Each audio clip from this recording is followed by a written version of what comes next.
and industrialization. The story for Bangladesh was always there. A lot of you already know about it. We have 180 million domestic market. We have a young population. Almost half of it is less than 25 years old. The middle and affluent class is about 35 million people, which is as big as the Malaysian total population. We have many, many other factors that has led to where we are today. And actually, I must say that there are companies who have been here for more than 100 years and have made exceptional returns compared to the global markets. So if you look at some of these companies who have actually operated in Bangladesh for a long, long time, the returns they have got in Bangladesh is actually significantly higher than the global average.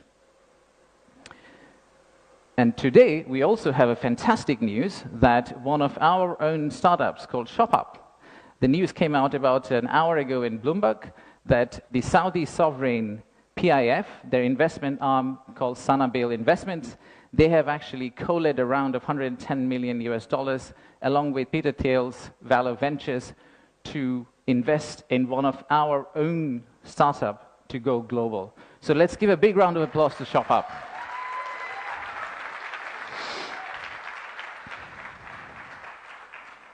So that's today. That's today. So what's tomorrow? How do we go from here to the vision we have for 2035? So this $180 million story, or 180 million people story, is not enough. I think we need to redefine market. We believe the market is actually much larger. When we talk about market, we should be talking about a much larger regional market which you could potentially serve out of Bangladesh. You set up your factory here, you export out to all these markets.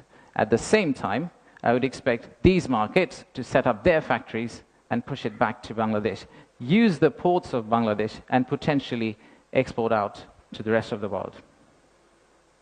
So the narrative that we've had of why invest in Bangladesh is not really a domestic market 180 million story. It is a regional story and it's a global story. To further strengthen ourselves, we have decided to enhance our port capacity. In Chittagong area, what you see now, we are actually tripling that within the next few years, which is essentially allow this region to consider Bangladesh as one of the biggest logistical hubs. However, that's not all. We need to do a lot more. So at the beginning of interim government's period, we actually decided to talk to more than 200 CEOs and entrepreneurs who actually are doing business in Bangladesh today. And we wanted to understand how can we convert our critics into our ambassadors. They are the only ones who could potentially bring business for us. They are the only ones who, if they travel abroad and say Bangladesh is a great place for business, that's when we are likely to get more investment. So we divided all their complaints into two groups, or the solutions that came out of their complaints. The list of challenges are very long. It's from the Earth to the Moon and back.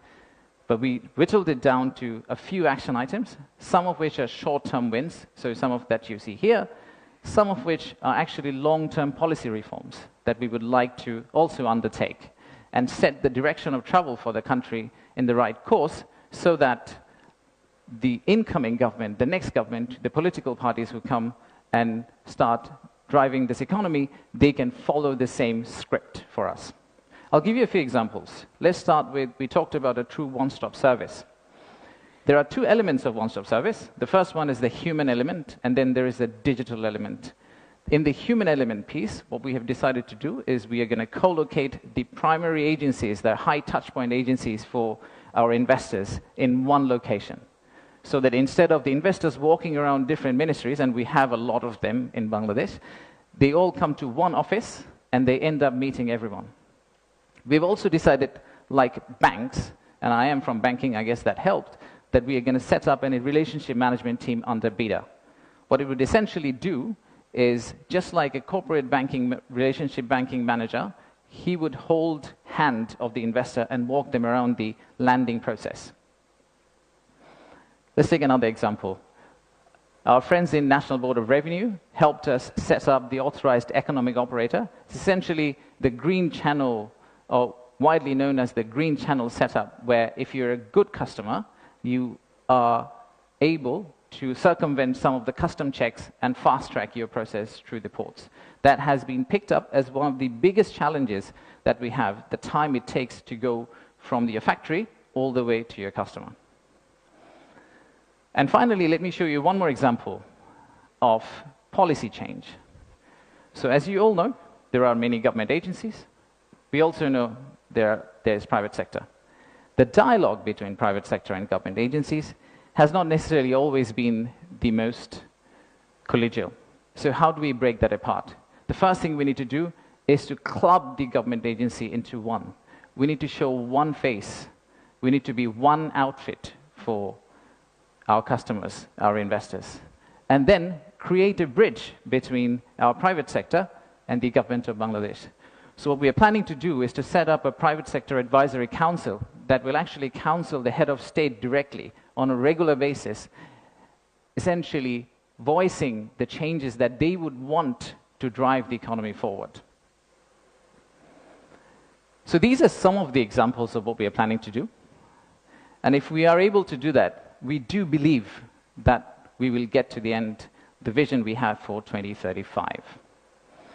Now, of course, there are many, many other factual reasons, statistics, tables, Excel files that I can share with you to tell you why you should invest in Bangladesh.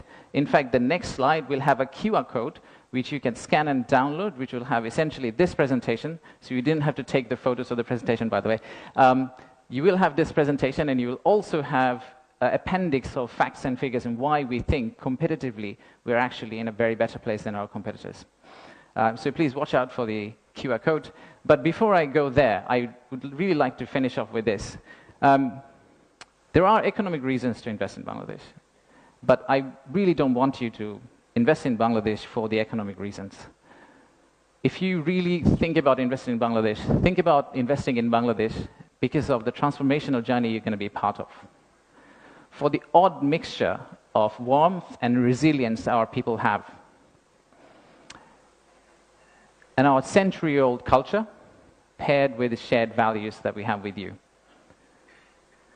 So I rest my case here. Thank you very much for coming, and enjoy the rest of the day. Thank you all.